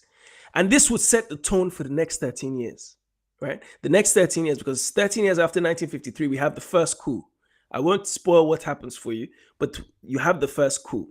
And that directly is a result of this Kano riots. The Kano riots is a precursor to what causes the first coup. Now, by 1954, it became very evident that the regionality thing was becoming the new norm. Up until then, men like Azikiwe had been prominent politicians in Lagos. He had gone, he was an MP, Enahoro had come over, Okotiebo, all these people from different parts of the world had come to Lagos and were able to even campaign. In fact, Azikiwe was even in the midst of a debate between a man called Samuel Akintola, who was on one side of the what they call the action group, which is Awolowo's team, and then Awolowo. There was a time when Awolowo and Azikiwe were opposition. So Azikiwe was the opposition, and Awolowo was the leading party. So this was coming to an end. This whole idea of we can be civil amongst one another, and in fact, Azikiwe hightailed it back to the east after that. His thing in Lagos wasn't working anymore. He was no more seen as oh, I'm one of you. Now this whole regionality thing became really, really, really powerful. So after losing his place in cabinet, Nnamdi Azikiwe runs back to the east, and through some really clever popularity thing that he became the premier. So now the British decided, remember the Macpherson Constitution said, we're going to have electoral college and then 3 premiers from each region. So Azikiwe becomes the premier of the East. Awolowo, he actually beats out a man called Michael Okpara using the NCNC party. Awolowo becomes the premier of the West under the Action Group. He's rivaled by a man called Samuel Akintola, as I mentioned. Maybe really I could have talked about him. I could have talked about Okpara. I could have talked about Nahoro, but it was just not enough time. But those are the other key actors that are working in the background. Now, Ahmadu Bello, on the other hand, will become premier of the North, naturally, right? And then he formed his own political party. What was his political party called? Not the Action Group, not the National This or the Nigerian that. His political party was called the Northern People's Congress. The Northern People's Congress. In other words, the NPC was about the North. You would think the N stands for Nigeria, right? Nigerians People's Congress. It makes sense, right? But no, it stands for Northern. So Bello's vision right from the outset was Northern centered. He wasn't thinking Nigeria. He wasn't thinking Nigeria at all. And I forgive me if this sounds like I'm bashing the man. It's just the reality of the situation. So basically his political party is saying anyone from the South, whether you're East or West, you cannot join. That's basically what he's saying, because it's about the North. Would you believe it that as of 1946, Ahmadu Bello hadn't even traveled down to as far as Ilorin, which is Kwara State, just north of what would have been the former Lagos colony. He hadn't even been to Lagos to campaign for anything up until after 1946. So it tells you everything that you need to know about his outlook on Nigeria. He even preferred, and there's an interview you can find online about it where he talks about it. He preferred to hire expatriates, foreigners, to work in the North instead of Southerners. So in other words, the civil service that needed to be supported, he always preferred to just hire foreigners. If you can't get local people, hire foreigners, white people, or whatever, right? So he was a Northern nationalist, not a Nigerian nationalist like the others. Azikiwe and Awolowo, complain all you want. At least they were thinking Nigeria. Now, obviously, this time period, Nigeria is still building itself, right? And even today, you could say we are still becoming a nation. We're not fully a nation because the decisions that were made, 100 years ago, these decisions made 100 years ago still impact us today directly. The way Nigeria was brought together, it was impossible to have what we call one Nigeria. It was impossible. And all the while, the North didn't have the intentions to stay with the South. And you can see from the size, right? Look at the size you see how large it is, right? But then think about the gap in education that the North has. Think about the lack of access to seaports that they have. It would essentially be a landlocked country, right? It would be landlocked. And it would have meant that they would have struggled financially. And most likely they would have become like their neighbors. They would have become like Chad, Niger, Mali, those type of countries in the northern part that are landlocked. Even Mali has at least the Niger River. But Niger, Chad, it would have become like countries like that. Backward in a sense, and not to say that the people are not intelligent, but backward in the sense that they would not have been able to take over the civil service and run the economy. Unfortunately, they just went, it's a matter of fact, not sentiment. Okay. And the British knew this, by the way. They knew this and they manipulated the South to want to remain with the North. In fact, the first coup of 1966, which I'll talk about in another series, the opportunity came for them to split and the British stepped in again. Okay. All right. We're coming up to the final bits, guys. Let me keep it moving quickly. So, and just so you know, this is what I mean. When you look at this map, you can quickly see that Nigeria, what would have been northern? So if you look at the, I guess it's the brown bottom right, so Nigeria. North of those rivers is the northern region of Nigeria. Imagine they split up, right? Okay, they have the river, but imagine they split up.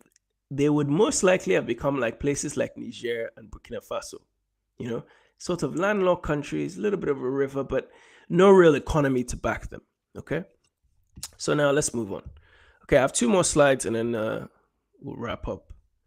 Okay, so what you're seeing here is the geography. Okay, northern Nigeria. So you have in the north you have Ahmadu Bello, and this is the bigger image is Abubakar Tafawa Balewa. He starts to emerge as the front runner in what will eventually become an independent Nigeria. In the west, you can see the big image is Obafemi Awolowo. He's still pretty much running things, and then you have Samuel Akintola. I've made it so that they are facing each other, so that you can see that these two didn't actually really like each other, by the way, right? Even though they're supposedly Yoruba men. Then you have in the east, Nnamdi Azikiwe and Michael Okpara. Okay, so that shows you the kind of geography of the area, so that you have a better idea of what this thing looks like. But let's deal, and I think it's important to deal with this before we move on, with the size of the North. Okay, let me take it back a little bit. The size of the North is important here. Let me go back. Let me go back to this one. Yeah, let's do it like that. Let's look at the North. See how big the North is, right? The North is a region, and you know, usually in this part of the world, for those of you who've been to northern Nigeria, right? Northern Nigeria is a bunch of city-states which have remained city-states. Yes, they become a little bit more urbanized, but for the most part, the rural parts are the majority of the North, so they're not very populated. Now, according to the 1954-55 census, the North was apparently, according to the British, 55% of the population. Obviously, this is questionable because, again, the landmass, the proximity to the desert. If you go to places like Mali, Chad, they only have like 25 million population, 25 million. But in Nigeria, I think the current thing, even today, they're saying like the northern population is like 75 million or something like that, which is ridiculous. But anyway, Ahmadu Bello knew how far the North was from competing with the South. He was very well aware. He knew the population was in the North was okay, not that high, but okay. And he never needed, like I said, he never needed to go down for votes. He knew that it was sufficient. For some reason, he never ever had to go beyond that for votes. And he was always assured of victory because of the British. Kano, even today, has been a large city, but the rest of the North simply was not densely populated, right? Even today. It's why, if you look at the last election, Tinubu went to Kano to campaign several times. He kept running to Kano and said, let me go and campaign there, because I think he went there like 2 or 3 times because he knew that the votes I get in Kano will be sufficient in the North, because the rest of the parts are so sparsely populated, it's not going to get me much. And the British helped orchestrate a situation that would leave the North more dominant, even though the votes and that census were inaccurate. The South, obviously, like every other part of West Africa, was densely populated because it was on the coastline. And Britain and the northern emirs, who were their friends, by the way, they would do anything to stay in control. Anything to stay in control. Even today, you look at the current population of Nigeria, they say, it's not population, the states, the way the states are divided, they give 19 states to the north, 17 to the south. Why? You know, the south is far more populated, but 19 states, yes, they have the land mass, but even then, there's some complications as to why that land is given to those people. But anyway, we'll talk about that another time. Now, had Ahmadu Bello been for a one Nigeria, right? Then when that Chief Anahoro, brilliant Chief Anahoro, would step in and put the motion for independence in 1943 to become independent in 1956, Bello would have said yes, instead of saying, you know what he said? He said the North isn't ready. He said that they wanted to take their time. They had the luxury that the South didn't, in that the elites in the North, the emirs, the caliphate people, continued to rule just as they did even before the British arrived. They were still the guys in charge. They were still respected by their people. Yes, they were paying tax to Britain, but Britain was kind of ushering them into the new world, but they were just, they didn't have to they could do it at their own pace. And you see, Christianity in the South didn't mean like there was some type of uniform religion for the Southern people, right? In the same way, say, Islam did in the North. Islam kind of united people before the British came. In the South, we had many kingdoms. Everybody had their own types of religion, their own way of life. So it made it difficult for them to come together. As far as the British was concerned, it made it difficult for them to come together. Anyway, as this whole conversation and discussions about independence started to grow, Awolowo and Balewa said that they made a very important statement when they were talking about independence in 1960 later. They were like that each province, each region should have the right to secede. In other words, if you're going to operate a federation, a true federation, just like the US Federation, for example, everybody has the right to secede and become their own separate place. Azikiwe opposed this. And again, there's a very interesting thing about Azikiwe. Azikiwe opposed this in part due to his Pan-African beliefs. He's from the Nkrumah kind of school of thinking where he's like, oh, Africa should be one. And of course, the British supported him. They supported him because it was in line with their whole philosophy of, no, keep it all together. We can easily manage all of Nigeria through the North if we give the North power. So they wanted to keep everything because all the power was in the South in terms of wealth was in the South. And they preferred the North to rule because the political leaders of the North could bring together the many ethnic groups under their control. And this would obviously mean that the British would be in power by proxy. Now, education-wise, the only education which mattered in the North was mostly an Islamic education in the Arabic language. This doesn't compete with the South, which was learning in English. So today, nobody in the South, if you look in Nigeria, nobody in the South believes that they could leave their education to the education of their children to be run by the government. Everybody goes and finds a way to educate their own children. And this is because for 50 years, the North has failed to do so. The mess left of our education today meant someone who in the North, and this isn't just my theme. This is how things were done in the early governments. Is you score 40% in your test, a Southerner scores 80% in their test, and unfortunately, they're not given the job, And again, look at the climate. Mali is similar to Nigeria in terms of climate.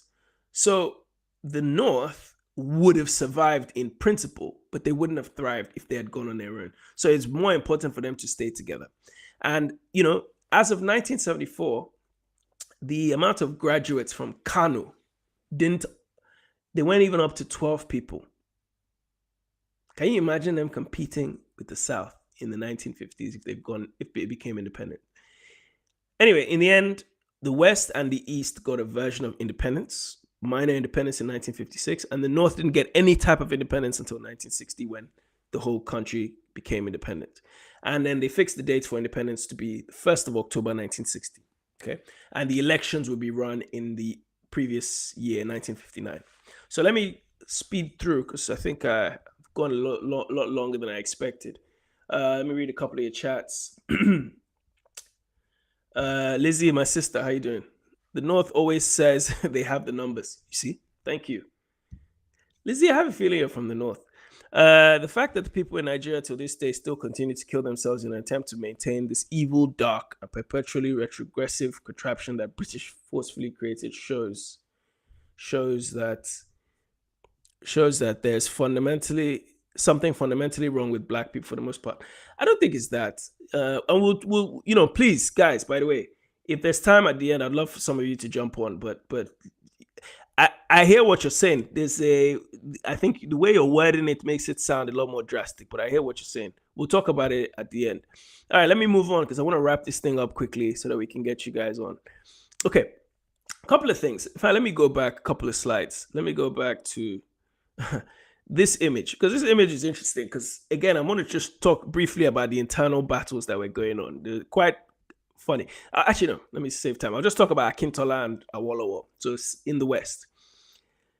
Again, those of you who've been on my lives in the past, I talked about this a lot. There's no such thing as a Yoruba tribe. There's no such, I'm a Yoruba man. It doesn't exist. Nor is there an Igbo man. Nor is there a Hausa man. None of them exist. What you have are city-states or towns or kingdoms that speak a language, a version of a language. They are different people. They have their own history. Awolowo and Akintola, for those of you who are Yoruba in the chat, I think we have one or two Yoruba people, I think, on the channel. Awolowo and Akintola are Ijebu and Oyo. Again, go back a century. Ijebu and Oyo went to war with each other. Yes, they spoke Yoruba, which is basically a language of proximity, if you will, right? It's a language of proximity. They were around people, and so that is the common language that they all spoke, a version of Yoruba. Ijebu and Oyo. Samuel Akintola and Awolowo are Ijebu and Oyo, two separate places. So they had rivalries in so-called Yoruba land. Awolowo, though, in true integrity, allowed Akintola to replace him as premier after it was his time. And then, of course, Awolowo decided, okay, I will go and run for prime minister. Nnamdi Azikiwe also said, I'm going to run for prime minister, as is Tafawa Balewa. So prime minister was, everybody wanted to become the first prime minister. That was the position of power.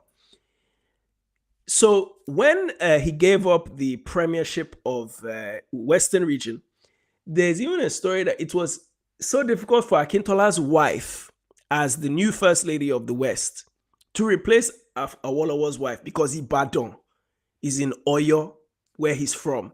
Ibadan is the stronghold of the premier of the Western region, but it's also the stronghold of the Oyo kingdom, but also in particular where Awolowo is from. So you see, like, you already have this interesting dynamic in the Western region. Western region has Lagos, which is the capital of the entire region. It's in the Western region. And then the premiership of the Western region's capital is in Ibadan, which is not the same for Akintola. So you have a lot of complexities going on with the Western region. That's why when you look at Western Nigeria, what the so-called southwest of Nigeria today, its position is so excuse me. Its position is so unique in the sense that it is at the center of everything, but not dictating anything, And, as much as we know that, when we can have conversations about Igbo people, how they've been treated, or Igbo speaking people, how they've been treated, and various other groups. But at least when you look at Yoruba land, for where they are positioned, they always play a middleman to what is going on elsewhere. They have to be the middleman, which is interesting. Anyway, ultimately, when it comes to the battle between Awolowo and Akintola had more of a killer instinct to do anything that was necessary to remove Awolowo. And oh boy, he did it. He did it. He absolutely did it. All right, let me move on. Okay, so this is the penultimate slide, and I just want to let me just make it big for you guys so you can see the main point. So here we have an image of you see Ahmadu Bello, Abubakar Tafawa Balewa, Nnamdi Azikiwe, and Chief Obafemi Awolowo, and the guy in the suit, I believe, is it Enahoro? It doesn't look like him. I don't think it is. I don't think it's Enahoro. Okay, anyway, let me just finalize this thing and then we'll come to the end. Now, 1959, this is the year of the elections. And again, I've told you so many times about different opportunities Nnamdi Azikiwe had to really become that guy. He's given another chance at redemption in 1959. Which could have really just taken things to another level and really become something. But again, I believe Zeke, and I'm not the only one who thinks it. And by the way, Nnamdi Azikiwe's son and my father were pretty close. In fact, I remember Emeka, that's Chukwu Emeka Azikiwe, would come to my house when I was a kid. He passed away not too long ago, actually. He passed. I remember when his father died, and I remember when he died. He died like 10 years ago or something like that. I can't remember. But, him and my father were colleagues. And Nahoro was a senior colleague of my father as well.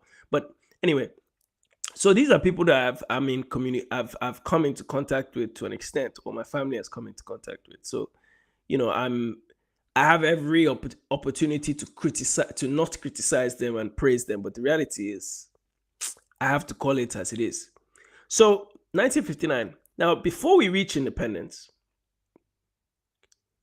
I want you to understand, this is the opportunity that Azikiwe has to become the true front runner leader of Nigeria. He's the one who's got the most history in activism in Nigeria. He's probably got up until the 1950s, had the biggest profile in terms of things that he's done, reputation, and then worldliness as far as Nigeria is concerned. So the elections have been set for 1959. Everyone felt their regional politics will play a major role in determining the outcome. So Balewa's NPC, Northern People's Congress, he becomes candidate for prime minister, Awolowo under the Action Group in the west, and Nnamdi Azikiwe with the NCNC in the east. So the plan was for Nigeria to operate. So the plan would be, at independence, Nigeria would then operate a quasi-Western or Westminster government. So if you know the government, those of you in the UK, you basically have a parliament, and the Queen is a ceremonial head of state. Ceremonial. In Nigeria, in this case, would have a parliament, prime minister, and then a ceremonial president, basically reflecting the Queen of England. But ultimately, the prime minister is the person leading the country. So basically, the role of the president was lower than the prime minister. And the North had the best chance to have the prime minister due to their connection with Britain, obviously, their so-called numbers, as Lizzie said. So really, it was a game of politics for the southern places, west and east. They have to figure out how they're going to get that position. But it wasn't a foregone conclusion, by the way, that Balewa will become prime minister. It wasn't foregone. It wasn't like set in stone. In the minds of the British and maybe the Northerners, it was. But ultimately, it still came down to elections, votes, and coalitions. Now, the British used their hand, and make no mistake about it, they used their hand, and the South knew they would, by the way, right? They used their hand, they manipulated things, and Awolowo, probably the best of the three politicians, in terms of being a politician, he saw this, and he reached out to Nnamdi Azikiwe towards the end of the election. He reached out to him, he said, look, we should merge the NCNC and the Action Group. Let's try and unite the South. He even said to him, he said, look, I'll step back. I won't become prime minister. You become prime minister. You run the country. Imagine. Just give me the finance minister role. Right? Nnamdi Azikiwe as prime minister, finance minister as Obafemi Awolowo. Most likely they would have said Balewa should be the ceremonial president. It's still a kind of nice-ish position, but it has no power. And just think about what a unitary party would have done for Nigeria today. And also, just on a practical level, those two parties would have got the necessary votes that they needed, kind of, to beat the North, and sadly to challenge the North heavily. It would have created its own issues down the line. I don't doubt that, but we can discuss that another time. But ultimately, it could have put these guys in a position where, from a political standpoint, and the British didn't like this, by the way. They didn't like, last thing they wanted is Awolowo and Zik together. Last thing they wanted, with Nahoro in the background as probably some sort of minister. It was too dangerous for them because they knew it signaled literally the end of British colonial rule in Africa. That was really the end. So they didn't allow it to happen. So what did the British do? And again, let's talk about the North again. The North is perfectly designed for the British to play their hand, to run things. Zik, does he decide to go with Awolowo? Of course not. In this case, I think there's enough evidence to suggest that there's a good reason why. It's still not good enough for me, but I'll explain it. One of the reasons why Nnamdi Azikiwe decided, no, you know what, I'm going to side with Balewa, because the British also got Balewa to reach out to Zik and say, come with me. This time Balewa be prime minister, I'll be president. Nnamdi Azikiwe will be president. But the reason why they were able to reach out to him was, remember I told you that he created a bank. He created a bank in 1956, so 3 years earlier. And, he used that bank, borrowed, nobody had money to campaign. It wasn't like campaigning was a thing at the time. It's not like now. So he was borrowing money and not paying it back. And the British caught wind of this and basically could have indicted him. And so they created a situation where this banking, if there was some sort of probe into his banking history, he could get in trouble. So they used this as blackmail. They blackmailed Nnamdi Azikiwe. Basically said, move against Awolowo and side with us and we'll leave you alone. And that's why throughout this discussion, I've been I don't think there's anybody I've really complimented. I've maybe complimented Awolowo a bit more, but I've been very critical of Zeke because he's had all these opportunities. When you go through and study his history, Zeke had the opportunities to go and take this thing to another level and kept choosing not to. Now, yes, they blackmailed him, but he could have easily said, you know what, blackmail me all you like, put me in jail. No, what they did to Nkrumah. They put him in jail. Kenyatta, right? When it's all said and done, right, in that first republic, Awolowo was no longer, when it was all said and done, by the time the elections were counted and the votes were counted, this is what's happened. Awolowo was no longer Premier of the West. He didn't even have a role in government. The most qualified person to run that parliamentary system, which is more of a shocking indictment on the British, was not given any position. He had no role in the government. He's the most of the qualified, he's most qualified of the three. And I think that was, in a way, Awolowo's own weakness, because he was not able to, I think he played politics too much instead of using his own sense to see how things were working. I think that's his biggest flaw. And, ultimately, Awolowo ended up in prison not long after independence. Samuel Akintola, his rival, remember, aligned with Ahmadu Bello. In fact, there was a line where Ahmadu Bello said he would dip the Quran in the lagoon of Yoruba land. So he basically used Akintola, a fellow Yoruba man. That's why I say Nigeria's geography is not as straightforward. You can't just say, oh, they're all Yorubas. No, they don't think like that. Because 100 years ago, they were separate to each other. Maybe even Egba and the Oyo people went to war. I've talked about this in various lives before. So Akintola helped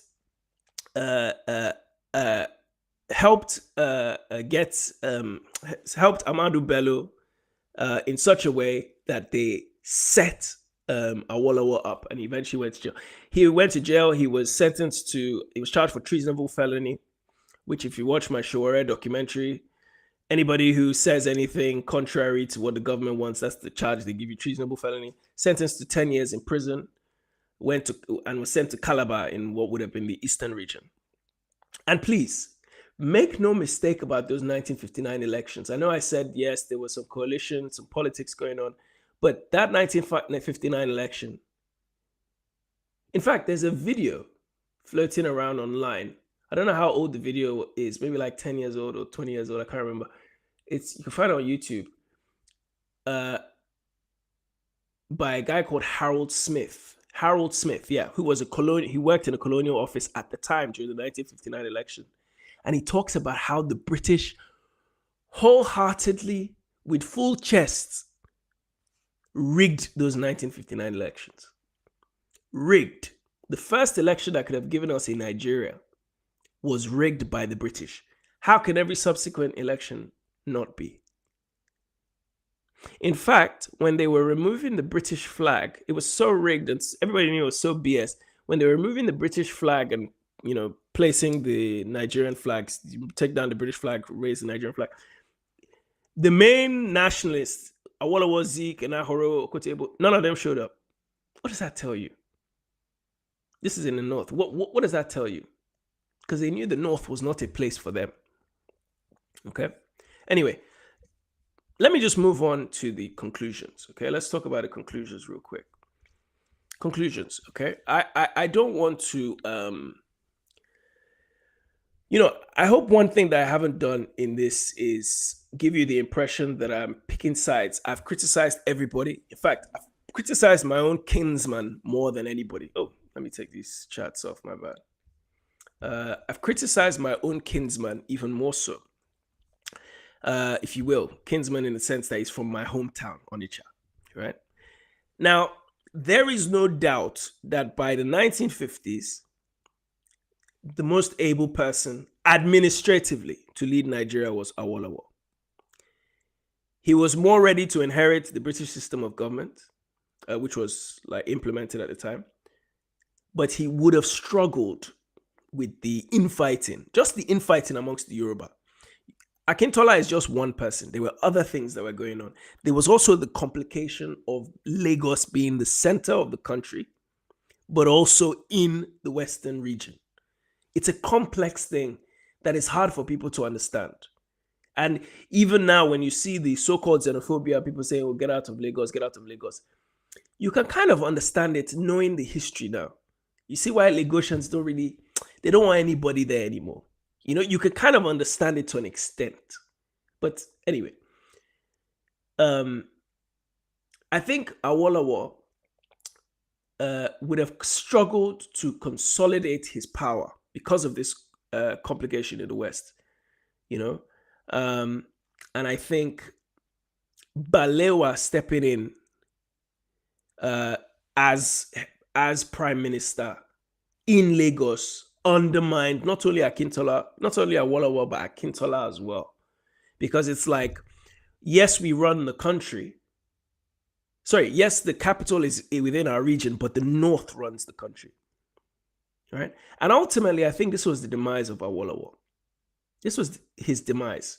And, when we talk about the 1960s and the coup in the next one, we can discuss this a little bit more. Now, politically, nobody was in a better position, had enough charisma to rule Nigeria than Nnamdi Azikiwe. No one was in a better position.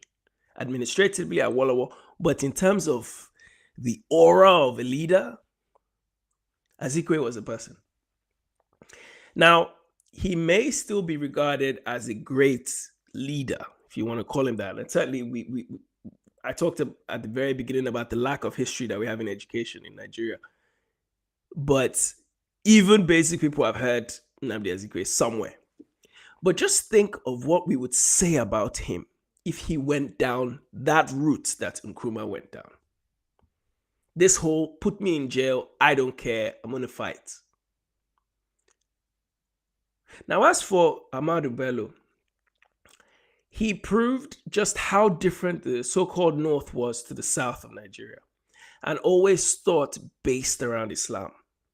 Even in the North, even if the North seceded, right? Even if the North decided we're going to become our own country, the division amongst them would have created greater friction. Because again, the North is a conglomerate of different states, right? Different states, different city-states. You have the Kano, Kaduna, Sokoto. Those are the powerful ones. Then you have the minority ones. And even when you talk about those city-states, they are Hausa speaking, Fulani-led. So a minority of Fulanis are leading in the name of Islam. A minority of Fulanis. The North is not completely Fulani. So think of Hausa Fulani. It's Fulani-led in terms of the aristocracy, right? The majority Hausa and the areas in the middle belt were there to do the dirty work of the Fulani. And again, it sounds very tribal what I'm saying, but I'm talking about the Fulani elite, the emirs.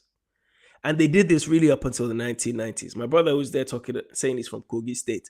You people have been dragged under that northern banner for so long, as if you are nothing more than a Hausa. As a child, all I thought was everybody in the north is Hausa. Everybody. I didn't know about all the different groups. So before realizing, and they didn't realize just how different they were to each other, or at least they didn't care. Ultimately, Bello would have destroyed the North, I think. I think he would have destroyed the North and perhaps even fragmented it even more in a similar situation to what we have with, again, India, Pakistan, Bangladesh, because ultimately his push for Islam would have ultimately made him more focused on, okay, if we can't keep you, we'll try and force you to be together. If we can't, we'll just go our own separate ways. That's, I think, what his mentality was. And again, go to 1966. We'll talk about that in the next one. 1966, he also had an opportunity to do that then. And he really, really could have blown it out of the water. But thank God it didn't happen. I guess thank God it didn't happen. So these three leaders at independence had different notions of independence. Everyone was moving at their own pace. Independence was offered to Nigeria before 1960, but nationalist Azikiwe allowed the North to wait. He opted to support the North as a Pan-African and said, okay, we'll leave you to wait. Azikiwe led the struggle, rightly fought independence to create a beginning to a nation with his own style, his own orientation of a Pan-African, not the regionalism thing. It didn't matter to him whether they'd figure everything out. He just was like, look, let's just have independence now. Let's just start running our own affairs. Independence now. Same thing as Nkrumah said. The North, under the Sultan of Sokoto, and through his agent, Abubakar Tafawa Balewa, they thought that Nigeria had to tread very slowly. Let's slow things down. We don't know what we are doing. Who says we don't know what we're doing? But they wanted to move small. They saw a lot of inequalities within Nigeria, particularly the education gap between the North and the South, which would ultimately affect the bureaucracy of the country. See, civil service, even today, go to Lagos. I did my passport. I went to do my passport in Lagos when I went to take my father home. The passport office in Lagos is still very much run. The civil service, a lot of Igbo people still within that. You don't see a lot of Northerners in the South like that working. And when you go to the North, you still see a lot of Southerners working in the businesses, in the shops, and so on. Anyway, the West under Awolowo, let me say that and I'll wrap up. The West under Awolowo consolidated the West so that at a given time, I think the ultimate plan would have been for the West to become superior to the others. It had to be. Again, it's a key region. It's the capital. I suppose you could say the founding of Nigeria starts within there, certainly from a Christian point of view, educational point of view. The capital is there. So they were setting themselves up in such a way where down the line, they will become superior. It's never fully happened. Instead, they're just a perfect, if you talk about it in class terms, they're like the perfect middle class. They will go whichever way when there's a rebellion. The East entered independence thinking sacrificing for the East was important. They were like, forget my own homeland. Go and look at Nigeria. Go and look at the East. East has some of the worst roads you will ever see in your life in Nigeria. For all the money these millionaires have, they don't really, apart from building their mansions there, building their big houses in the village, the place is so underdeveloped. You have former Minister of Imo State, Rocha Sokorocha. You have, the way they've brutalized their own states. And the mentality started way back. They said, let's sacrifice our own place for the good of the rest of Nigeria. Let's move to Lagos. Let's go and work. Let's move to the North. Let's go and build up these places. Let's sacrifice it. So this whole thing of Igbos, so-called Igbos or the East being marginalized thing, we brought it on ourselves. You chose to focus on the Pan-African view rather than your own. And there are examples of this. Ojuku's father, Louis Odumegu Ojukwu, who became leader of Biafra, his father was a big-time businessman, moved to Lagos. Yes, it was the capital, but why not establish a capital in the West that is powerful? Me, I went to school with a bunch of kids from northern Nigeria. The way they would talk about Kaduna, you would think Kaduna was a huge metropolis. Kaduna. It's either Kaduna or Lagos. People either talked about Lagos or Kaduna. In the East, no one talks about Onitsha. They don't talk about Oka. They don't talk about Uweri. You understand? The East was, I'm talking of Igbo speaking part of the East, was sacrificed for the rest of the country. No one really talks about Calabar. No one talks about Uyo. Nobody talks about Bayelsa. Nobody talks about these places because the East chose to leave everybody, let's go elsewhere. So they brought it upon themselves. Now, I believe, in closing, I believe Nnamdi Azikiwe acted cowardly. He had many opportunities and he acted cowardly. He knew the stakes were high if the government failed to live up to its expectations. And the man accepted a ceremonial role as president. Can you imagine? After everything you've done, you accept a ceremonial role. I remember there's even he was saying, oh, can I wear the field marshal uniform? Can I have medals and all this stuff? Like, you don't have power. So for him, it was all about that whole US presidential prestige. I'm the big boss, but I don't run anything. Right? And we will discuss his role in the Biafra War in a separate episode, in a separate series, because I think it's very important that we don't look at these people and say, oh yeah, the pioneers, they brought us independence. No. How did they bring us independence? And what did we lose as a result of their choices? That is really the mark of these three men. So thank you very much, guys, for tuning in. Let me read some of your questions, your chats. Where are we? Where we at? Where did I get up to? Where are we? Okay, no, I've got that. Oh, Lizzie, bless you too, my sister. I never understood that arrangement. Why have a president if you have a prime minister?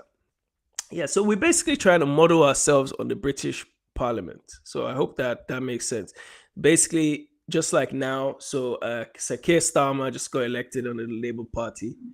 He ceremoniously goes to the Prince Charles, or King Charles rather, and says, hey, do you accept my election and allow me to go and form a cabinet? And then Charles will come and open Parliament. Now, the people voted for Keir Starmer, not Charles. So even if Charles said no, technically speaking, he can't do anything because the people have spoken. We're no longer the king doesn't have the power that he did 400 years ago. So in that sense, Nigeria said, okay, we'll have this. The only way to appease everybody. Remember, I said at the very beginning, from the moment the British came, they tried to use the same style as politics as they had in Scotland, Wales, and England. So he said, I'm going to give you the opportunity to rule. I'm going to give you the opportunity to have some sort of figurehead status, but you don't run anything. And Nigeria hasn't changed from that. You had Alex Ekweme, who was vice president, Igbo man, vice president in 1979 to 83 before the coup, Buhari's coup. And Ekweme, was a vice president. So that's what they give. Goodluck Ebele Jonathan from Bayelsa, I think he's half Igbo. He was vice president. Even when the president died, Yaradua died. Yaradua passed away.